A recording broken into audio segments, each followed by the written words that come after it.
Olá, eu sou Eli Wassa e esse é o Play, um podcast multiverso. E no episódio de hoje, estamos aqui por causa dela, a música.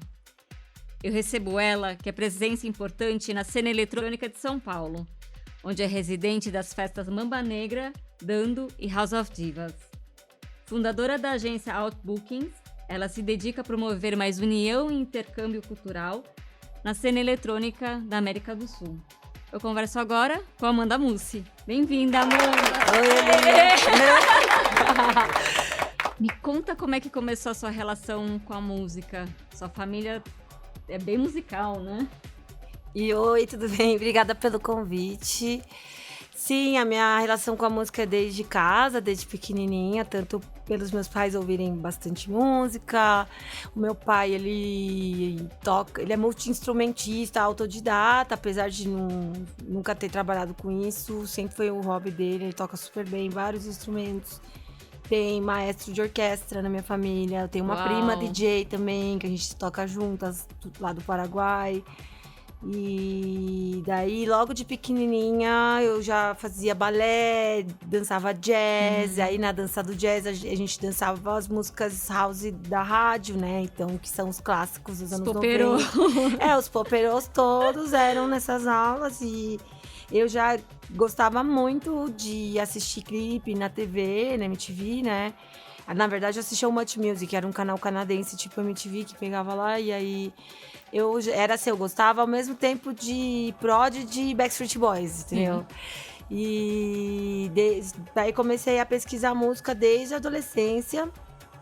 Com 14 anos eu comecei a frequentar o Lovier. Já via você tocar desde menor de idade. É porque, olha, no Love, o que mais tem é de gente me falando, olha, eu falsificava o RG pra poder entrar, porque, né, todo mundo queria, era o único clube na cidade na época. É que agora, como já fechou, pode falar, né? Agora pode falar, Flávia. Então, Flávia, desculpa. Mas eu sempre fui alta pra minha idade, daí ninguém nem pedia RG. Naquela época, nenhum lugar tinha, assim, tanto controle, né? Graças a Deus, sei lá, nunca aconteceu nada, mas ninguém pedia, eu passava por mais velha facilmente. E aí eu comecei a ir no Lovier, logo depois comecei a frequentar as raves de techno, assim, no interior. E quando tinha passado uns 10 anos que eu já estava sendo clubber, eu comecei a tocar. E aí eu virei parte da Metanol e foi aí que eu comecei. E você, por muito tempo, pesquisava, ouvia música, sempre teve nesse universo super musical da sua própria família. Como é que veio essa vontade de ser DJ? Falar, eu quero ser DJ. Foi quando eu comecei a pesquisar coisas diferentes do que eu ouvia DJs tocando. Eu nem comecei pela dance music, na verdade, porque teve uma época que eu comecei a ir para outros estilos. E comecei a ver assim, tem isso aqui que eu gosto, isso aqui e tal. E eu não vejo ninguém tocando, e aí eu tava a fim de ouvir essas coisas na pista. E aí foi meio por aí. Você queria fazer faculdade de música, mas acabou fazendo designer digital. Você acha que isso de alguma maneira te ajudou ao longo da sua carreira? Te ajudou a, em algum momento, partir para uma coisa criativa, artística? Com certeza, assim. Primeiro que hoje eu acho até bom eu não ter estudado música academicamente, porque eu acho que quando você vai para um lado acadêmico, você pode... Isso eu já ouvi de várias pessoas acadêmicas de vários meios, né? Você pode acabar ficando engessado em fórmulas, em conceitos, né? Em regras. E talvez esse realmente não fosse o meu caminho. A minha grande escola foi estar presente na cena enquanto frequentadora. Agora, a faculdade de design foi muito importante, eu amei estudar isso, até hoje eu exerço isso, mas eu uso mais para as minhas coisas autorais. Foi muito importante para... Primeiro que eu já gostava de artes gráficas, de desenhar e tudo mais. Eu trabalhei em lugares super legais, trabalhei na Trama Gravadora, na revista Trip, trabalhei em várias editoras bacanas. E aí, tanto na faculdade quanto com esses empregos, eu desenvolvi muito sobre processo criativo, disciplina, organização, que funciona muito igual quando eu vou trabalhar com música. Tanto desde a forma que eu vou organizar minhas pastas dentro do meu computador, até como eu vou organizar minhas ideias quando eu quero começar uma coisa nova. E me deu um norte muito bom, porque é semelhante. O próprio Photoshop tem coisas muito semelhantes ao Ableton, entendeu? Então, foi super construtivo. E chegou um momento que você falou, eu preciso escolher o que eu quero fazer mesmo, ou foi meio acontecendo naturalmente, assim? Foi acontecendo naturalmente. Se eu ter tido essa escolha, eu já teria escolhido muito antes. Só que eu nunca pude parar de trabalhar recebendo um salário para poder me dedicar tempo integral à música. Então eu tive que ir criando tempo e espaço na minha vida para tocar e pesquisar. Aí quando eu virei freelancer, eu saí do CLT, eu comecei a ter um pouco mais de tempo, que aí às vezes eu conseguia trabalhar durante um mês num freela e ficar um mês em casa mais tranquila.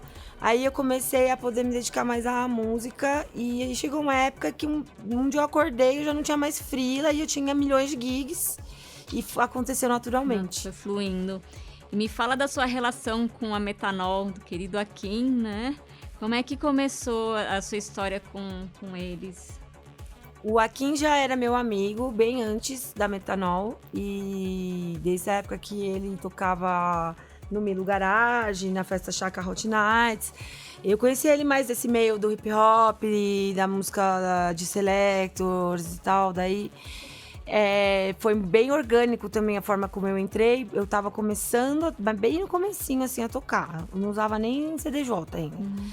E eu tava bem nessa pesquisa que tinha super a ver com esse estilo musical da Metanol, que na época era só uma rádio. E aí ele foi montando o coletivo, ele abriu o Espaço SA, que era o bar dele, lá em Pinheiros, que foi onde eu literalmente comecei a minha carreira. E do nada ele só me anunciou como parte do coletivo, sem nem assim, não teve um convite formal, já me enfiou ali e realmente tinha tudo a ver. Nosso grupo foi se formando organicamente, a gente era todos e somos grandes amigos até hoje. E aí o SA mesmo, a gente que ajudou a deixar tudo organizado lá para abrir o espaço. Tinha até a lousa do bar, que eram os preços. Até agora tava a mesma lousa que eu fiz quando abriu, há tipo, já 8, 9 anos atrás. E foi lá que você começou a tocar? Foi. Eu acho que eu devo ter tido pouquíssimas gigs, assim, bem informalmente antes. E aí comecei, porque aí a gente tinha residência lá no SA, na Trackers e no Clube Noi. Fora que a gente participava de vários projetos, a gente já fez coisa com a Adidas, a gente já fez eventos assim com DJs internacionais, em Praça das Artes, no Paço das Artes também na USP. E a gente começou fazendo muita festa de rua. Meio que eu aprendi, assim, eu virei DJ tocando mais na rua antes de tocar em boate e em festa, assim. E isso te deu uma baita base também para produzir suas próprias festas, né, Amanda? Com certeza. Como é que foi, assim, desse começo como DJ até, eu vou fazer a minha própria festa? Foi quando eu senti uma necessidade de me desenvolver mais focada nos gêneros musicais para onde eu estava caminhando e ter um pouco mais de espaço tanto de horas dentro de um line-up, quanto de eu mesma fazer curadoria, que eu já tava querendo abrir uma outra aba ali, sabe? Na Metanol a gente era muita gente e era sempre itinerante os sets, aí eu já tava assim, a fim de fazer long set, a fim de explorar outra... Assim, eu podia ser livre musicalmente lá, né? Mas eu queria mais assim, ter um evento só para aquilo. E aí eu já me enveredei para os fundamentos da dance music mesmo, assim, o Detroit Techno, o Chicago House, disco, UK, que sempre foi minha primeira influência. E foi bem por aí, assim, mas de conseguir ter mais espaço para curadoria e sets mais longos. E você acha que ter a sua própria festa, seu próprio núcleo, sua própria rádio, é uma forma de você criar esse próprio espaço? Porque não é fácil, né? Encontrar lugar nas principais festas, nos principais clubes. Você acha que é importante para quem está começando tentar se organizar de alguma maneira para criar essas iniciativas, assim? Importante porque com certeza vai te agregar experiência e te dar visibilidade. Porém, eu não acho que é uma obrigação. Até porque eu mesma, depois de produzir minha festa por 5, 6 anos, e aí eu tinha a festa, a agência, as turnês, as residências, as outras festas aqui. E aí agora comecei a ter no Rio. E aí, fora isso, começar a produzir música, a lançar coisas, começou a entupir minha vida. E a coisa que eu menos sabia fazer direito era produzir a festa. Porque, na verdade, assim, eu descobri que dentro de produzir a festa, o que eu gostava mais era da curadoria.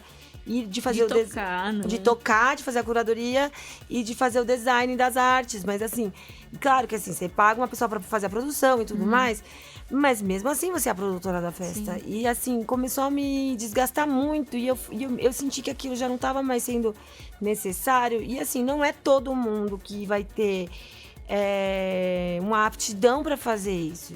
Assim como não é todo mundo que vai assim, produzir música não é uma obrigação do DJ. E a indústria às vezes coloca esse peso em você, né? E no Brasil tem muito essa coisa de se você não tem uma festa, você fica menos visível do que os outros e não deveria ser assim. Sim. Cada um tem que ter a liberdade de exercer do jeito que é mais confortável. Às vezes você não tem uma festa, mas você tem um programa de rádio, ou você produz música, ou tem você organiza, sei lá, um blog de música. Exato, né? Ou você escreve. Então, acho que é mais por aí. E você nasceu no Paraguai ou sua família é de lá? Me conta um pouco sobre essa sua relação com o país. Eu nasci aqui em São Paulo, mas a família do meu pai é paraguaia, ele é paraguaio, e a família da minha mãe é brasileira. E aí eu morei lá dos 8 aos 13 anos, e aí com 14 eu vim pra cá. Mas eu vou pra lá, desde que eu nasci, eu vou pra lá sempre, 2, 3 vezes por ano. Então eu tenho, assim, meus melhores amigos da adolescência. Inclusive, o pessoal que me influenciou a ser DJ, produtora, é de lá, que é um trio chamado LPZ, que eles são meus mentores da música. Eu cresci minha adolescência inteira passando férias no estúdio deles, vendo eles produzirem. E hoje em dia eu tenho uma relação de trabalho super sólida com o pessoal de lá. Já existiram 2 clubes e agora tá no 3º clube dessa galera. Foi assim também que eu comecei a ter a agência para representar esses artistas. E aí, quando a minha prima apareceu na história também, agora a gente é super parceira de trabalho. Então, assim, é uma ligação super forte mesmo, além da família, né? E você tem feito intercâmbio cultural com outros países da América Latina. O que esteticamente aproxima a cena eletrônica brasileira dos outros países? Da América Latina, né? Depende do país. Porque, primeiro, assim, a energia do latino-americano, com certeza, né? É bem parecida. Todo mundo é super cálido, amoroso, animado, receptivo. E musicalmente, sempre, cada lugar do mundo inteiro, né? Sempre vai ir mais para um estilo ou para o outro. Mas dentro dessa atmosfera musical, né? Então, eu acho assim... Por exemplo, com o Chile, o que eu percebi lá tem também muita essa coisa de performer nas festas, super legal, tem bastante gente performando, tem essa diversidade musical também que a gente tem aqui, de ter assim um festival independente com uma pista techno, outra house, outra disco, aí... Também, assim, a questão da cena a diversidade de gênero também, de ter porque eu também trabalho muito, assim, com a cena LGBTQ, então eu vejo que tem bastante semelhança de existir isso, né, nos países que eu fui. E, bom, basicamente acho que é isso, é a energia mais, assim, da galera. E como que você enxerga o mercado, a cena brasileira comparada com outros países, assim... Primeiro que, assim, eu nem sei se dá pra comparar. Eu sei falar as diferenças, na verdade, né? Tipo assim, acho que não tem melhor ou pior. Eu acho bem besteira o pessoal que sempre fica... as festas do Brasil é bem melhor que o Berghain, mas o Berghain é um clube, as festas são coisas diferentes, né? A festa daqui tá bem mais próxima de uma rave do que de um clube, né? Tipo, não tem... É diferente, é igual você comprar um tijolo com um cachorro. Então, tipo... eu acho assim, aqui é muito especial, é muito único. E essa cena que existe nos últimos 10 anos, que começou ali com a Voodoo Hop, com a Metanol, com festas de rua, que saiu dos clubes, ela é muito orgânica, ela é muito genuína e ela praticamente nasceu assim, muito organicamente. Ela nasceu através de uma necessidade da independência e da liberdade, assim, desses artistas coletivos. Ela veio para realmente renovar a cena de São Paulo e do país, né? Teve uma virada de chave nesse momento que as festas foi pra rua, foi para as festas independentes, né? Exatamente. E conta um pouco de como começou a sua relação com esses núcleos. Como é que você conheceu? Como é que você começou a tocar na Mamba? Como é que começou essa sua relação com os núcleos? Bom, primeiro que assim, como eu já saí há muitos anos antes de ser DJ, eu já conhecia muita gente da cena. Mas passei a conhecer mais ainda depois que virei DJ, né? E tem gente que eu trabalho junto, que até hoje eu falo, gente, mas eu não lembro como a gente se conheceu. Um dia eu acordei e a gente já era amigo, tava trabalhando junto, né? Acho que a primeira festa que eu virei residente depois da minha foi a Dando. E paralelamente fui criando a House of Divas com a Linda Green e com a Andrea Gran. A House of Divas, ela funciona mais como um coletivo, tipo, que a gente faz showcase. A gente tinha uma noite, né, no Orfeu. Mas aí não rolou mais e a gente vai tocar nós três, assim, né, nos lugares. Tipo, é mais isso do que uma festa. E a Dando foi assim, o dono da Dando, o Thiago Roberto, me chamou pra tocar a primeira vez na Dando.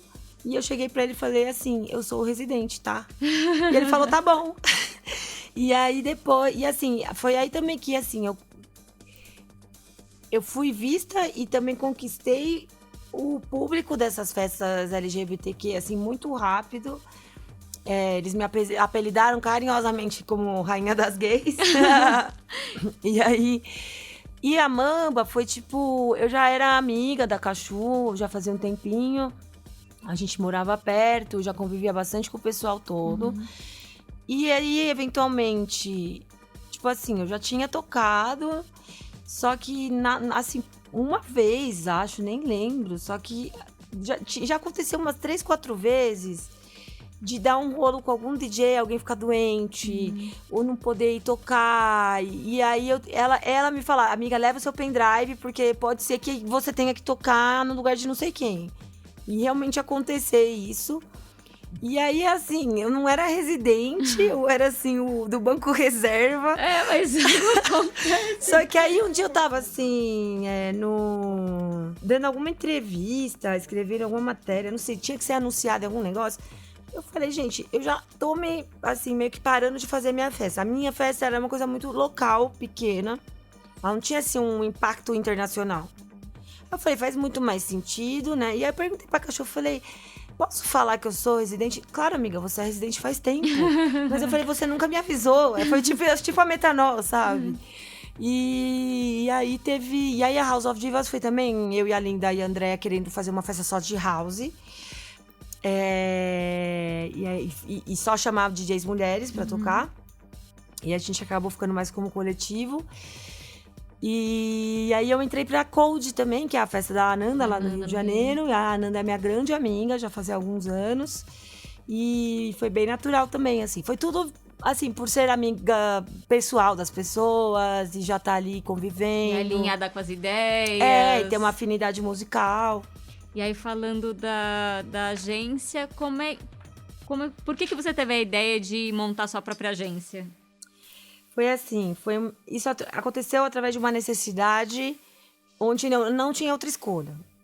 Quando tinha esse clube no Paraguai dos meus amigos, que foi assim, o segundo clube que teve lá, mas foi o primeiro mais profissional e com mais agenda de DJs internacionais e tudo mais. Chamava Sequence. A gente era uma grande turma onde todo mundo era DJ, mas cada um fazia uma coisa além disso. Então, um deles administrava o clube, o outro fazia a curadoria, a minha prima fazia muita coisa com produção e fazia textos, porque ela é tradutora. Aí tem o pessoal que tem um estúdio. E eu era a pessoa que fazia o design, não do clube, mas eu fazia das festas, de algumas noites do clube, né?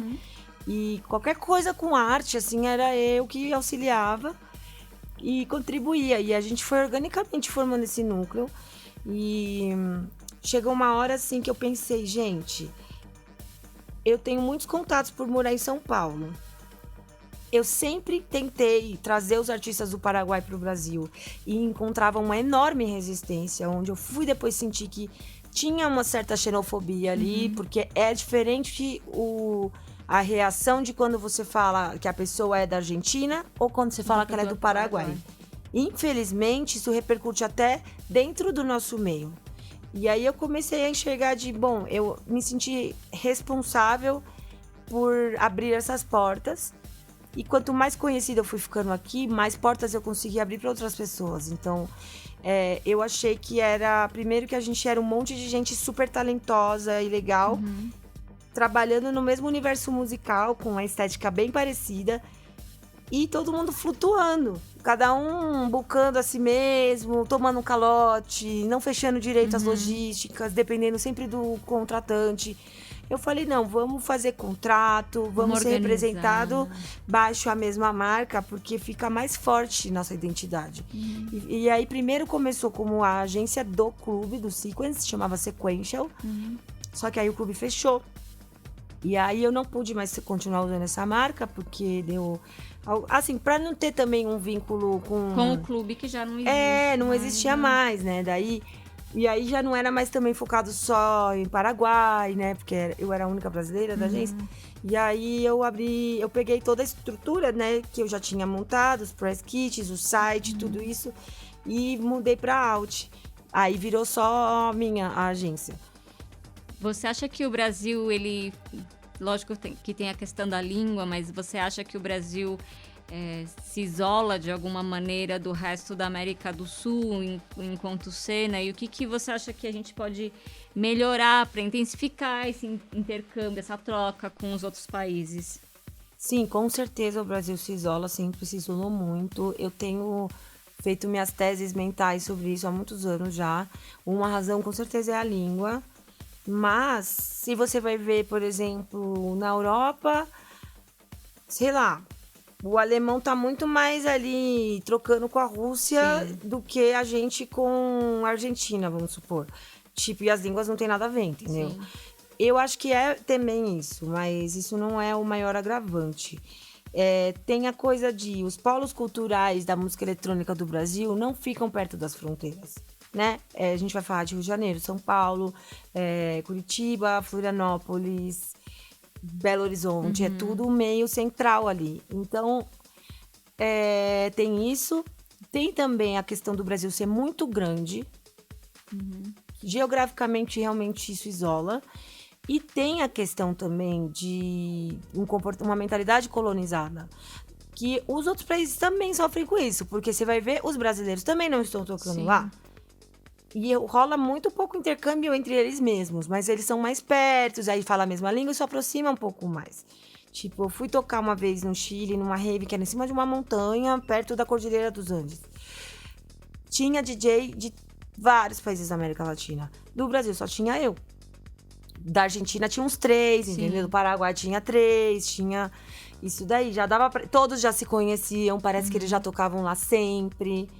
E por aí vai. E aí tem essa mentalidade colonizada de que o que vem do hemisfério norte, Europa e Estados Unidos, é sempre melhor e atrai mais público. E isso não é só na música. Você vai ver, a pessoa que fez pós-graduação na Europa ou nos Estados Unidos consegue muito mais emprego do que a pessoa que fez aqui.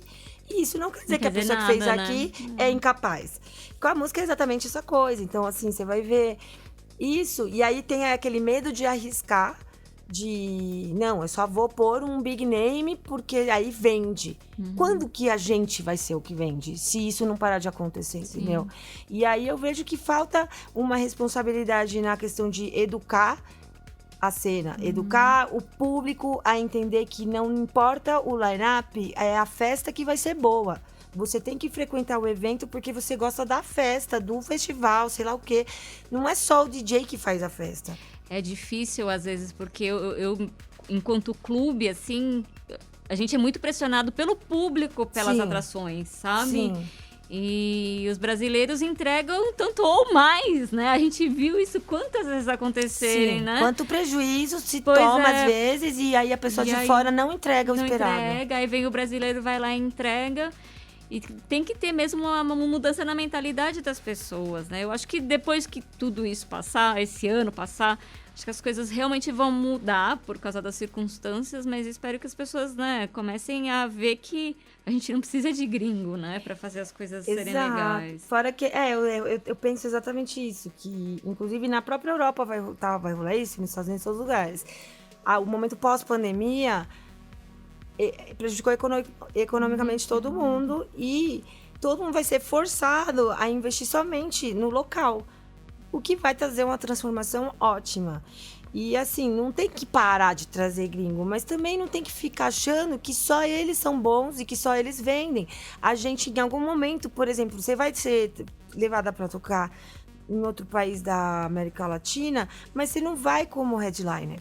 Sim. E aí vai lá e vai receber pouco, entendeu? Às vezes menos do que você ganha aqui ainda, porque todos os países estão quebrados. E é uma coisa assim, de mudar essa chavinha também, além do que o público precisa entender que a informação, a inovação e as novidades tem que partir dos contratantes, ou seja, dos promoters de festa, do artista, do evento, e não eles demandarem o que eles querem. Na verdade, tem que ser uma coisa assim, estar com a cabeça aberta para receber o que a gente está oferecendo. Porque senão você tá só cumprindo uma tabela, sabe? Sim. É difícil equilibrar isso, né? Às vezes, quando a gente pensa em curadoria, a gente precisa falar, não, confia um pouco mais no que a gente faz e vai, né? Exato. Vai ser legal. Sim. Que nomes você destacaria da cena da América Latina? Bom, já falei do LPZ, da minha prima, Vitória Mussi, sem nepotismos, mas assim, ela é muito boa. Daqui eu sou muito fã da Cachu, da Linda Green, da Andrea, da Clarinha Moritz, da Carol Matos, da Belisa, da toda a galera da Masterplan, da Mama, assim, eu não quero falar só nomes, que a galera fica triste. E eu sou muito fã de todas. E aí da América Latina tem... Bom, já falei da Ananda também, do Rio. Aí tem no Chile, eu gosto muito do trabalho da Andrea Paz, de um garoto chamado Aurelius. Tem também o Persona. Na Colômbia tem o Leon e o Mansur, que me levaram para tocar lá e são ótimos. Tem a Magdalena, que é de Medellín. Da Argentina tem a Zonvic, tem a Mai McLaren. Nossa, é muita gente, né? Eu fico até com medo de falar, esquecer de alguém. E você acha que uma das coisas importantes enquanto festa é a forma que você se comunica com o seu público? Como você se conecta com o seu público? A festa, a forma como eu me... como você se comunica com o seu público. Sim, eu acho que isso é um grande diferencial, né, para todo mundo. Eu tenho bastante facilidade em ser sociável, né? Eu sou bem do rolê, sempre fui muito aberta e amiga da galera. A galera brinca assim, você é acessível, tipo... Sempre fui assim. Eu acho que isso facilita muito de ser uma pessoa realmente fácil de acessar, de a pessoa te escrever, você interagir. Fora que, assim, o jeito de você se posicionar politicamente, socialmente, ideologicamente é muito importante, porque a gente não é só uma figura da música. A gente nós somos pessoas, né? Nós somos cidadãs de uma comunidade, de uma sociedade, né? E eu acho importante sempre usar essa visibilidade da gente para comunicar esse tipo de coisa também. Quando eu comecei ali, há 20 anos atrás, a gente produzia festas e a gente não tinha muito essa preocupação, era mais uma coisa musical e de oferecer entretenimento. E isso mudou muito de uns 10 anos para cá. Qual a importância desse teor político e da festa como um vetor de transformação mesmo? Então, eu tava lá, que eu lembro como a cena era. Eu era bem pequenininha, mas eu lembro que não tinha nada a ver com agora. Não tinha essa preocupação. Inclusive, os artistas e o público dos lugares que eu frequentava, das raves e dos clubes, era super branco, era super masculino, super hétero e cisgênero. Tinha pouquíssimas DJs mulheres, você era uma delas. E eu não via essa abertura para com pessoas novas ou uma... Não tinha, assim, essa coisa feminista, de sororidade, de inclusividade. E, assim, não tinha essa preocupação. Logo, quando não existe essa preocupação, você está afirmando a marginalização dessas pessoas. E eu mesma teria começado muito tempo antes a ser DJ se eu tivesse me enxergado ali através de outras mulheres, sabe? Como eu, inconscientemente, eu achava que aquilo era uma coisa só de homem e que só pouquíssimas mulheres podiam atingir e que eu jamais ia conseguir. Hoje em dia que eu enxergo isso, né? Então, quando você se enxerga ali, você se vê capaz. E, tipo, além disso, ser também a festa do jeito que ela é vista hoje, principalmente dessa cena, que é uma cena super LGBTQ. É um espaço seguro para pessoas marginalizadas, onde pessoas que talvez terminariam na rua estão podendo ser artistas, estão tendo um espaço de acolhimento, não só como artistas, tanto quanto público, de ser elas mesmas. Porque se você vai ver a quantidade de gente que eu já conversei que era excluído na escola, é excluído pela família, é excluído pela sociedade, encontrou o seu planeta ali. Eu mesma, que apesar de ter privilégio branco, nunca ter me faltado nada, eu já fui muito marginalizada por ser um pouquinho fora da curva, sabe? Por ser mulher mesmo, por ser né, mulher, principalmente, mas por ser brasileira no Paraguai, depois por ser paraguaia no Brasil, por estudar com um monte de gente rica e ser a que menos tem grana e sofrer classismo. E sempre me senti desajustada nos empregos, na faculdade, na escola, em tudo. Eu sinto hoje que eu tô tão no meu planeta, tô tão confortável, que eu posso ser eu mesma finalmente. E eu acho que esse papel que a festa tem de transformar a vida dessas pessoas é muito importante. E o que você acha? Eu sei que é uma pergunta que se repete muitas vezes, mas eu sempre gosto de falar sobre isso, porque é a oportunidade que a gente tem, assim. Enquanto artista mulher, o que é importante, sabe, pra gente melhorar, avançar com mais igualdade, para mais mulheres terem voz, para elas acharem seu espaço, porque não é fácil, né? O mercado ainda é muito machista. Então, o que você acha que a gente, enquanto pessoas que têm voz na cena, o que a gente pode fazer? Bom, como essa pergunta está vindo de outra mulher, que é uma referência, é completamente diferente. Porque toda vez que alguém me pergunta isso na entrevista, é um cara me perguntando. E aí, primeiro de tudo, essa pergunta a gente precisa fazer para os homens. E para as pessoas que estão sendo detentoras do poder, entendeu? Tipo assim, vamos mudar essa pergunta de o que a mulher precisa fazer, do que o que o homem pode fazer pela mulher, né? Assim como eu, como DJ visível, branca, cisgênero, o que eu posso fazer por uma pessoa gay, por uma pessoa trans, por uma pessoa preta, uma pessoa pobre? E é por aí que vai esse pensamento. Além disso, com certeza, a gente tem que sempre continuar se acolhendo, capacitando, abrindo espaços umas para as outras, se preocupando com a igualdade de gênero, de diversidade quando a gente é contratante, ou a gente vai ajudar nesse sentido. E tá sempre se protegendo. Se acontece alguma coisa com uma garota, se ela é abusada, se ela é humilhada, a gente tá lá para defender, a gente tá sempre ali sendo mãe também, sabe? E eu acho que a gente também tem que abrir sempre esse diálogo com os homens, entendeu? Se a pessoa que tá acima de você no privilégio continua impondo essa barreira, você vai começar só chovendo molhado e não vai passar de fase, entendeu? Sim. Vamos falar então sobre ser DJ. Tem DJs que não preparam nada, tem DJs que realmente tiram um tempo para organizar as músicas, para preparar um set list. Como que é para você? Depende muito da gig e depende muito de quantas horas eu vou tocar. Se eu tô indo tocar num lugar que eu sou residente, que eu toco todo mês, eu já tenho a pasta daquele evento. E eu já sei muito bem como é, então eu já tenho tudo preparado ali e eu vou adicionando as músicas novas daquele mês naquelas pastas. E se é um evento que é a primeira vez que eu vou tocar, principalmente quando é fora de São Paulo ou fora do país, eu me preparo, eu pergunto pro contratante qual que é a vibe do rolê, do tipo...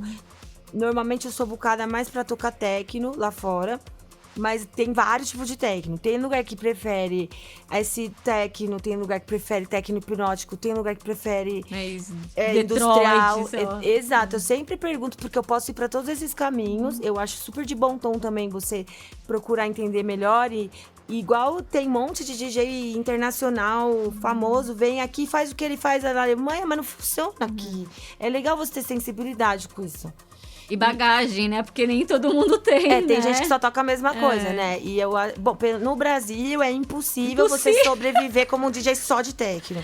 É impossível. E graças a Deus. Mas eu acho bom eu acho isso, tudo. né? Você conseguir ampliar sua bagagem, assim, muito legal. E essa versatilidade que o Brasil me trouxe, porque antes eu ficava, ai, que saco, não dá pra tocar techno nunca. Que bom, porque isso me forçou a abrir meu leque. Eu já tinha muito do house, sempre tive, só que eu ficava olhando o copo meio vazio, em vez de estar meio cheio. E aquilo tudo me transformou numa artista muito versátil, que isso, hoje em dia, faz eu ser muito diferente dos outros artistas quando eu vou pra fora. Então, assim, eu vou lá e me preparo super. Quando é um evento muito grande, de muitas horas o set, que pra mim é um desafio, eu vou lá me preparar. E eu sempre tenho um momento de passar, não importa o evento que seja, eu passo o dia inteiro sozinha em casa.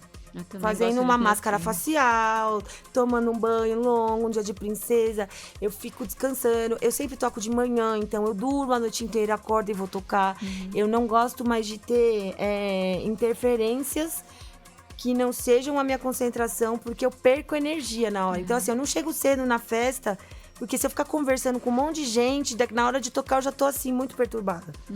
E é isso, eu tenho esse autocuidado antes de ir pra gig.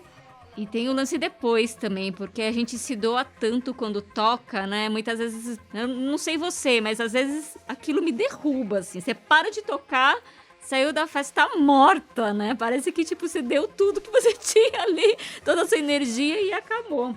Acontece. E o que você acha que... não tem garantias, mas o que faz... Tem alguma situação que você termina de tocar e fala, eu fiz um puta set. O que você acha que é um bom set? Eu acho que quando eu tô descansada e quando eu organizei super bem as minhas pastas, as minhas músicas, e eu tô um pouco mais planejada para aquele dia, e óbvio que tem a resposta do público, é quando eu sinto isso. Né? Quando eu consigo transitar certinho pelas vibes onde eu quero e tudo mais. E eu acho que o que mais conta pra eu sentir que eu fiz um puta set, ou seja, pra fazer um puta set, é eu estar emocionalmente bem e descansada. Quando eu tô cansada, não dormi direito, ou eu tô insegura, ou eu tô triste. Às vezes eu fiz um puta set, mas eu não consigo enxergar. Eu fico distorcendo a realidade, sabe? Fico meio com disforia do que aconteceu. Você tem preferência por lugares pequenos ou grandes? Ou, eu gosto mais de tocar em lugar aberto? O que você gosta mais? Eu adoro tocar em clube. Adoro. Acho que até porque eu toquei menos em clube do que na rua, essas coisas, o galpão, né? Aqui no Brasil. Mas eu gosto muito da atmosfera de clube pequenininho. O pé direito baixo, um lugar para, sei lá, 300 pessoas. A minha festa, ela era muito assim, e era num clube pequeno, desse jeito que eu descrevi. Eu gosto muito de estar perto das pessoas quando eu tô tocando. E do intimismo, né? Que gera essa atmosfera. Só que, porém, depende do espaço físico que você está tocando. E o clube também, você trabalha melhor a acústica, né? Sim. Então, você pode estar ali e sabendo exatamente o que esperar do sound system. Isso é muito legal. Só que, dependendo do espaço e do tamanho do lugar, tem certos tipos de música que fica bom ou não. Em clube eu sempre vou tocar uma coisa um pouco mais deep e menos expansiva, entendeu? Pra mim, por isso tem aquele big room techno e tem tipo outro, sabe, assim, uma coisa muito industrial, muito abertona, muito pesadona, eu acho que combina muito mais com um lugar com o pé direito alto, um lugar tipo caos, entendeu? E assim, e tem tracks que são muito pequenininhas para um lugar assim, entendeu? Então eu sempre... E eu acho, na verdade, uma diferença super interessante para eu escolher as músicas que eu vou tocar. Então, assim... Então você leva em consideração... Super leva em consideração o tamanho do espaço físico e o número de pessoas que tá no lugar. E você tem aquele momento que você olha pra pista e fala... Ah, peguei a pista, de jeito, agora foi, sabe? Eu posso fazer o que eu quiser. Sim, então, quando eu tô nas minhas festas de residência, já não tem mais essa... Isso sempre acontece, eu já sei ler muito bem a pista, toco nos mesmos horários e tal, já conheço o público. Agora, tem lugar, por exemplo, uma vez eu fui tocar tem muita coisa assim de cultura das pessoas. Nem é todo mundo que é igual o brasileiro que vai ficar ali querendo te abraçar enquanto você toca, sabe? Você já tem a resposta imediata. Tipo, eu toquei na festa de uma amiga em Estocolmo, uma festa ilegal no meio de uma floresta para 300 pessoas, ao ar livre. De madrugada, mó frio, assim. E assim, eu sei o que tocar na Suécia, eu já toco lá direto, eu conheço bastante, e eu toquei com ela também e tal. Meu, o pessoal, eu assim, gente, o povo tá odiando. Só que ninguém saía da pista. Todo mundo continuava dançando, mas ninguém faz assim, entendeu? No final, fizeram uma fila. DJs brasileiros na Europa. Eu já sofri cada choque cultural por conta disso. Aí, depois eu acabei o set, tinha uma fila de pessoas pra me abraçar, literalmente. Mentira, vocês gostaram mesmo? Sério? Eu não acreditando, entendeu? E aí, sei lá, fui tocar na Rússia também. Ninguém vai chegar lá e ficar batendo palma e fazendo assim. O povo de lá é mais assim, reservado. E, tipo, entendi. depois várias mensagens, adorei. E assim... Tem hora que você... Principalmente quando é a primeira vez que você vai tocar num lugar, você demora um pouco pra ler a pista. Por isso que eu gosto de perguntar antes, sabe? E aí é um momento assim... Tem vários rolês que eu já toquei. Eu fiquei meia hora meio perdida, uma hora perdida. E aí entendi... Você fica nervosa ainda? Fala, nossa, ferrou, tô aqui suando, não consigo fazer o negócio virar. Eu fico mais frustrada do que nervosa, sabe? Sei lá. Ai, gente, eu parei de ficar tentando entender as coisas, porque são vários fatores, né? O tipo de público. Mas essa hora da virada, assim, é muito sobre isso, de você estar num lugar novo, que você não conhece direito o gosto do público e você ficar suando ali pra encaixar. Conquistar as pessoas, né? Sem tocar algo que você não gosta, né? Você nem vai ter o que você não gosta, né? Mas... Você é bem ativa nas redes sociais, assim, eu acompanho suas redes e você acha que é importante essa... É uma troca direta com as pessoas, né? Como que você lida com isso? Eu acho, pra mim, é super natural. Obviamente, você não consegue falar com todas as pessoas, às vezes demora, às vezes tem mensagem que você perde. Mas que nem eu falei antes, é super importante você ser atenciosa com o seu público. Pra mim, é, assim, muito gostoso, assim, entendeu? Claro que sempre vai ter umas pessoas que são sem noção, normal, né? Mas muitas vezes eu já recebi elogios por parte de fãs, de me encontrarem nos eventos e falarem que adoram como eu sou com as pessoas, que se inspiram muito no jeito que eu me posiciono, que acham super legal, eu sempre falo, que eu respondo. E eu falo, gente, tem que responder, isso nem deveria ser uma novidade, né? Eu acho que é bem importante esse acolhimento, senão fica aquela distância igual você tem com um ator de Hollywood, sabe? Fica uma redoma em volta do artista de admiro muito o seu trabalho, mas às vezes pode parecer que você é arrogante, que você é metida, inatingível, exato. Você experimenta novas linguagens para fortalecer sua identidade como artista? Eu sempre tô tentando me reciclar e renovar, mas eu sou muito fiel às minhas origens e meu background musical. Eu nunca vou ir para um estilo que eu não acho incrível só porque tá na moda e funciona. Eu sou totalmente contra isso. E eu...